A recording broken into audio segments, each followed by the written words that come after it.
the Martini Studios in Ontario, California, it's the Foo Show! Hey, what's up, everyone? I am Joe C, and thank you all very much for listening to the Foo Show. Thanks for hitting subscribe, and remember to rate, review, and tell your friends like a champ. You can always reach us at Foo Show. That's FOOBarshow.com. And FOO Show is your handle on Facebook, Tumblr, Twitter, and Instagram. Check us out, drop us a line, and we'll foo it up like a couple of foos. Welcome back, everybody. Jesus Christ, we were gone for an entire month and a half, and you're probably wondering, is it just you today, Joe C? Yes, it's just your old chum, Joe C, towing the line today. Unfortunately, the foos couldn't be here. Ironically, I was hanging out with them all throughout the weekend, but we were too intoxicated, so much so that I even forgot to bring up, should we even record something? So yeah, you're going to have to forgive us on that one. But Happy New Year. Did you guys have a good New Year? Huh? Did y'all have your champagne? Did you have your loved one? Should old acquaintance be forgot and never thought upon? I just hung out here at home. We were watching this thing on Netflix called Don't Fuck with Cats. Have you guys seen this documentary? It's freaking... It'll take you on a freaking ride. Josh came over. He spent the New Year with us, and one of our buddies, Caesar, he's actually the guitarist for the Soaring Blackbirds. They've been on the show before a couple of seasons ago, and him and his lady came over, and we were all just hanging out watching this documentary. We even had to pause it so that we can say, Happy New Year, because it really took us on a ride. It's like this 3-episode series about how there's this video about this guy, sadly, and you really want to beat the shit out of this guy when you realize what he's actually doing to these two kittens is that he's killing them in cold blood.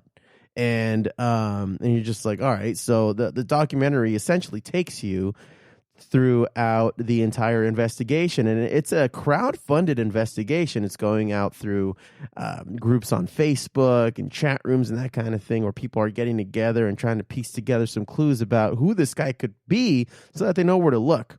And I don't want to give anything away because a lot is going on. If you decide to sit down and actually watch this documentary, it's more than what you think it's going to be. And which is why it really caught my attention, and we had to pause it so that we can actually say Happy New Year to each other, and then we just went ahead and pressed play again because we were in for this ride.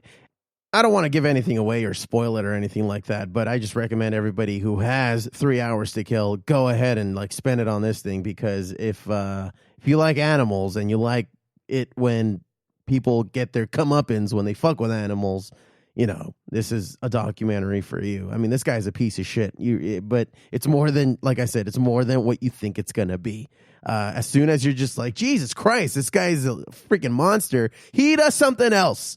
And like I said, I'm already giving too much away. But speaking of heartless monsters, I was hanging out with the Foos this last weekend, and one of the reasons they're not here is because I'm doing this on a weekday, and they got shit going on. And I was hanging out with them throughout the weekend, and of course with Steph, and we just got really intoxicated. And I never thought to say, hey, let's press record on something, or let's outline what the next episode should be. And so we didn't get our shit together in the month and a half that we had off. We just kind of kicked up our feet and called it a holiday. But so much has happened since Thanksgiving. I mean, this last Star Wars movie came out, the Rise of Skywalker, ironically titled.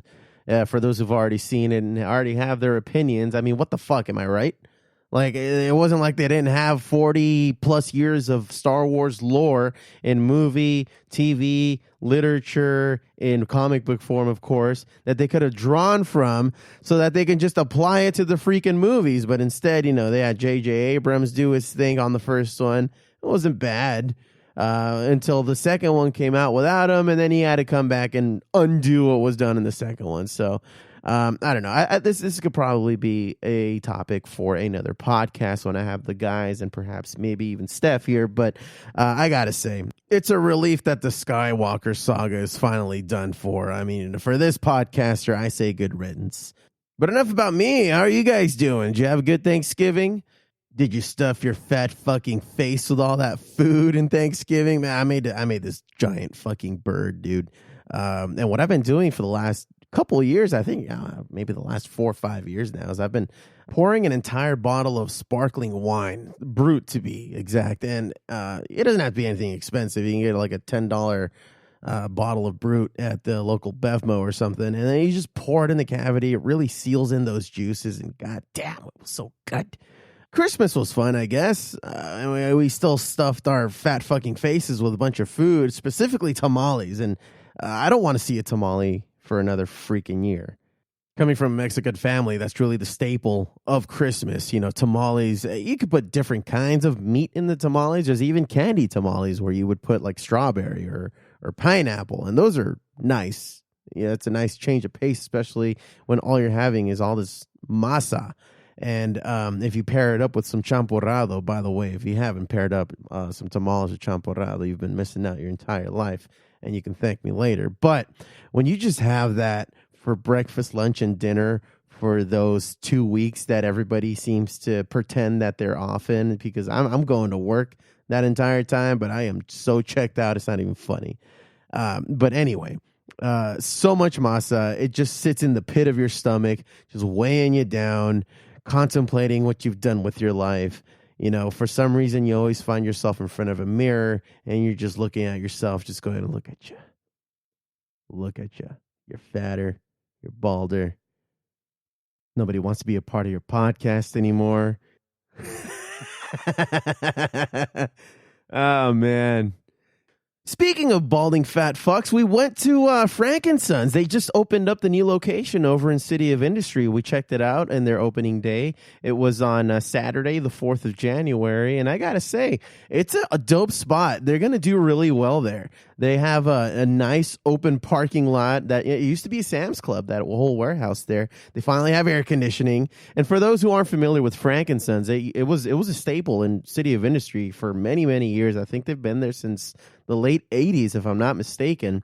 And it's this place where people go every Wednesday and Saturday, but now they're doing it on Sundays in the new location, where people go and they buy, sell, trade collectibles. A lot of it is comic books. A lot of it is the new pop toys that you see pretty much everywhere. Any nerd would have them in their room. We are no exception to that at this house, at the Foo House here. Steph has a small collection, a growing small collection of pop toys. Josh, I'm sure, still has a shitload of his at his home. But he did some trading there as well. Yeah, I think he sold a few of them. The food got there a little late, but he was able to see the whole thing. I got to say, as far as a grand opening is concerned, it wasn't much of a grand opening. They didn't really have everything decorated, and they weren't fully moved in from probably the old location. A lot of the vendors weren't open, or they just were, like I said, weren't moved in completely. So I'm excited to see what it's going to look like when they finally have it open. But the fact that it was the opening weekend of the Frankenson in the new location was that there was just no parking, despite them advertising themselves as, hey, we actually have way more parking now. It was like no parking anywhere to be seen. If anybody knows that little strip in City of Industry where it's now being located, you got this what used to be the Sam's Club, now Frankensons, right in front of it, and I'm saying right in front of it, but I don't know, a few like yards away, like an entire parking lot away, is what used to be a Toys R Us, and of course we all know what happened to Toys R Us. They're out of business, but there was no parking in front of that. So we had to like drive all the way to the Home Depot that's on the other side of the freaking strip and walk all the way down. But despite some setbacks that we already knew we were going to encounter, I think it's going to be a good thing for those in the new generation that are going to be getting into comic books and collectibles and shit. They even have old school stuff like, baseball cards that people can trade and sell and just talk about with other people, like-minded people who collect all this crazy crap. So, the Frankensons is also a place where people go for signings. You get a lot of WWE stars that hit them up, and they make appearances there. And of course, you can get a picture and an autograph for a fee. But they also have like tournaments, video game tournaments, card game tournaments from time to time. So I'm sure they're going to have a lot of that planned out. I actually was thinking that it wouldn't be a terrible idea to see if maybe I can get together with people who run Frankenstein and see about maybe establishing a musical component. I don't think that they've ever really taken anything like that seriously before. Of course, they've had, musicians roll by and do autograph signings, but not actually to perform. And I think it's a little weird also considering, City of Industry is surrounded by other major cities in the San Gabriel Valley that hold a lot of great talent. A lot of great local talent is around there. And goddamn, if they don't get enough foot traffic that would actually be interested in hearing what some of the local musical acts have to dish out. So, it wouldn't be a terrible idea if they put together some kind of sound system and put a show for the people who are walking around. I mean, for it being the first day, it was a little dead as far as them pumping in some music and keeping everything lively like they would at a Comic-Con or something like that. And I'm not trying to shit on them or anything, but hopefully the idea doesn't fall on deaf ears if I even get the time of day. So anyhow, one other thing that I wanted to talk about is the greatest theme songs of all time. We left you with the first round, and goddamn, how many, there was a shit ton of theme songs that we put together. I didn't realize how much effort it was going to take to get through these freaking brackets, but, it's been going really nicely on Instagram. And thank you for those who have been hitting us up on the Instagram and been following us. Especially the stories that we've been posting up, because we've been putting up the polls to have people actually vote on what are the best theme songs for a television show, for movies. What are the best scores that they have, the best video game theme songs, the best ads and jingles out there.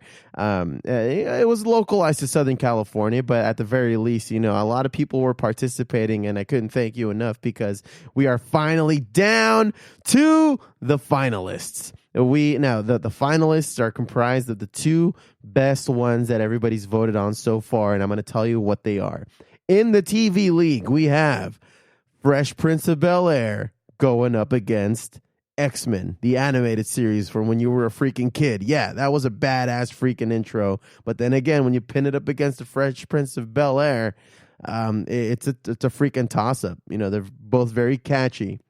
So, in the movie league, you got the Batman 1989 Danny Elfman theme against the legendary Star Wars theme. So I'm going to be posting that up as soon as I post the podcast up, and I want people to vote. I want people to vote to see who's going to get it.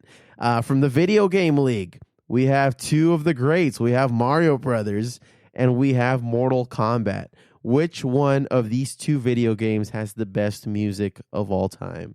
And then from the ads and jingles league, we have In-N-Out and Fanta. That's right. You heard me right. In-N-Out and Fanta. And at a certain point, I'm just like, wow, In-N-Out, yeah, that's going to be tough to beat. But then you see others like Mentos, which is legendary. And you have some other ones in there too. They're just like, damn, these are going to be really hard to beat. But, the people voted and we got the best two of every league. And then what I want to do after that is pin those four champions together and just to see which one is actually the best theme song of all time.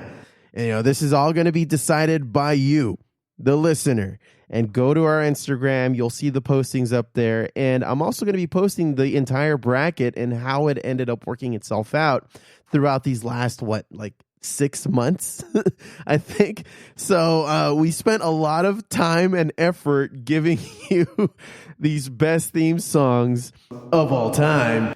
And it'd be a goddamn shame if I didn't give something away to make this a little bit more interesting. So if you end up voting for the correct theme song and you send us a message saying, give me some free crap, we will send you some Foo Bar Show swag. All we're going to ask is for your address so that we can actually mail it out to you. And and this is just a thank you for, sticking by us for the last 2 seasons. The show isn't going to change a whole lot. It's just going to be a lot more casual than what we're used to. We're probably just going to have one subject per episode. They're not going to be hour to hour and a half long episodes unless it calls for it, unless we get into a really heated debate of, maybe these last few Star Wars films. We might get into it. We might get into Joker. We might get into the new Suicide Squad movie that's coming out. I mean, James Gunn is behind it, so it's gonna be good, or at least watchable. Because the last one, goddamn, I had my issues with it. So.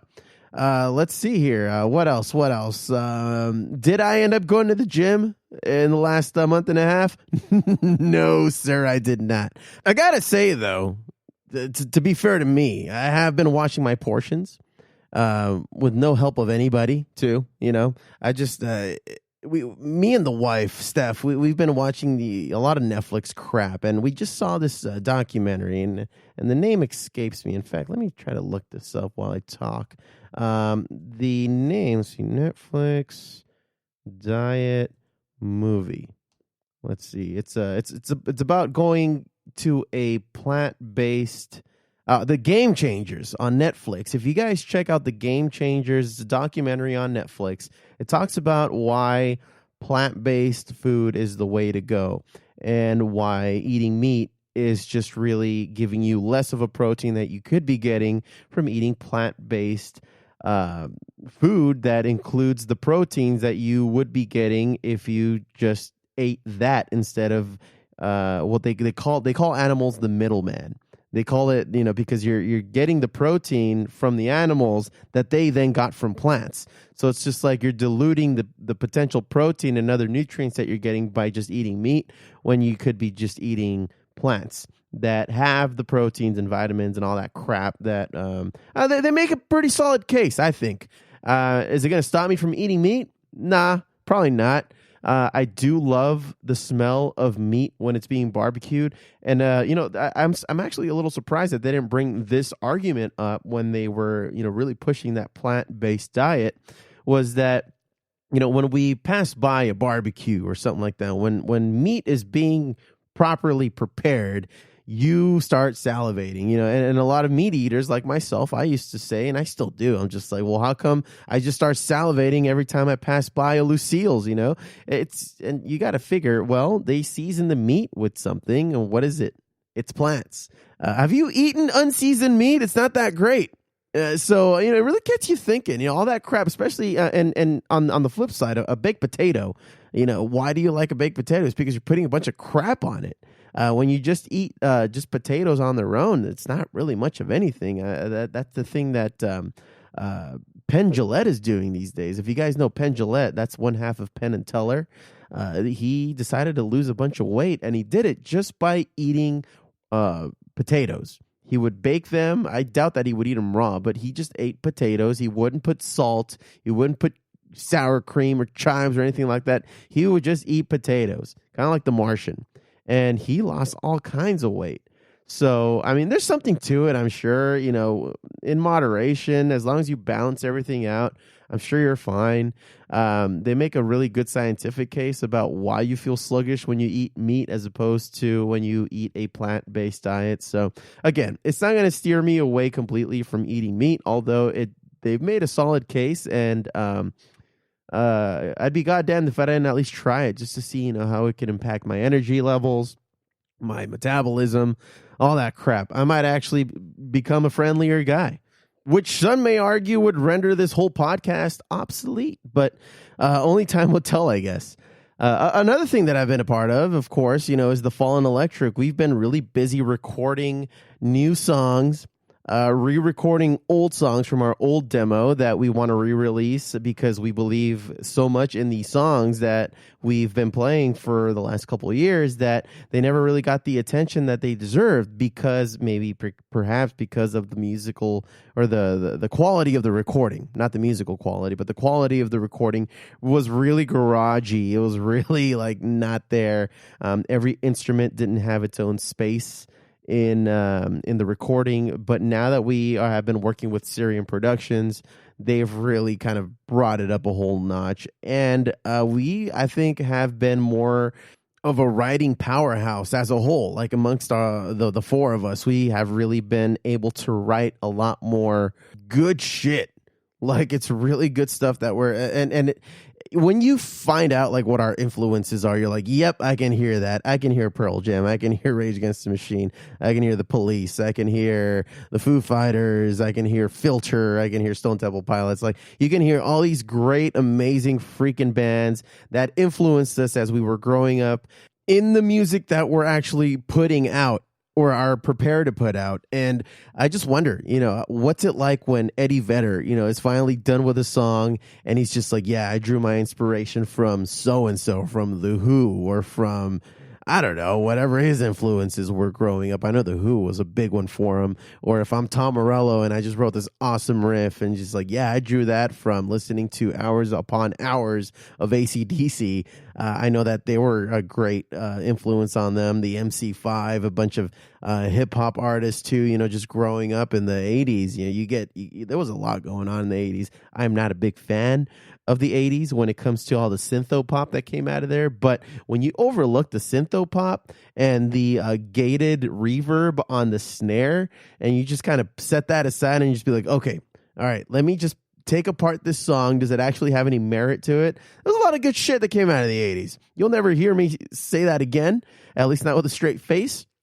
But I gotta admit, the good stuff that came out of the 80s is still good and holds up today. I mean, you got Queen, AC/DC, Guns N' Roses. A lot of great bands came out of there. A lot of the actually from the metal scene was awesome. A lot of the old school hip hop that I don't know, it's a little tongue in cheek now that you hear it, but those are the roots of hip hop, and goddamn if you don't give them the credit that they deserve. But anyway, I guess you can call this the state of the podcast address from good old Joe C. And next week we'll be coming out with another episode. We're just going to go ahead and just make it happen. I don't know how it's going to happen, but it's going to happen. It's either just going to have me, Steph might be a part of it, Josh might be able to chime in, maybe from afar. The Foo, we'll see what kind of opinions he has about what he wants to do with the show. But I'm ready to just wipe the slate clean and just see what we can come up with, because I want to be fresh. I want to be digestible. I don't want to just make it sound so forced. But I'm going back to the best theme songs of all time. Like I said, we're going to have the finalists. I'm going to post this up today being Monday, January 6th. Facebook and Instagram stories are up for 24 hours. So please, everybody go vote on those. And then we're going to finally actually have the final four go up against each other from the TV, movies, video games, and ads and jingles leagues. So finally, it's 6 months in the making, probably more. And I'm excited to actually, have a winner and give out some swag. We still have some leftover swag from Fubar Fest that's just kind of been lying around here. So I want somebody to have it. So without further ado, this has been episode 150 of the Fubar Show in the bag. And thank you all for listening. Thank you all for being a part of it. And, if you guys have any suggestions on what we should talk about, shoot us. We're all over the place. You catch us at fubarshow@gmail.com. That's FOOBAR Show. Fubar Show at Instagram, Facebook. That's our handle on everything. So just do us a favor. If you're in a band, if you guys think you're good and you want me to come out and interview guys while you do a show, or want to come into the studio out of Ontario, California, we'll be happy to have you. But either way, this is going to get a lot more casual. We're going to be it's more man on the street this year, because we want to get out there. We want to get out there and just talk to you all, who should really be the show. It's not about Josie. It's not about Josh and the Foo and Steph, although we are, the glue that holds this thing together. But this is for you guys. We're doing this to talk shit, to get into places for free, and to promote whatever the fuck you guys are working on too. So, we look forward to a great 2020. I look forward to April. That entire fucking month is going to be 420. So that's just, you're going to get a lot more slurring coming out of this podcaster for sure. But, again, Thank you all very much for listening to the Foo Bar Show. Thanks for hitting subscribe. And remember to rate, review, and tell your friends like a champ. You can always reach us at Foo Bar Show. That's fthebelowbarshow.com. And F the Below Bar Show is our handle on Facebook, Tumblr, Twitter, and Instagram. Check us out. Drop us a line and we'll fill it up like a couple of foos. I've been Josie, and on behalf of the Foo, Josh, Steph, remember, don't be a dick.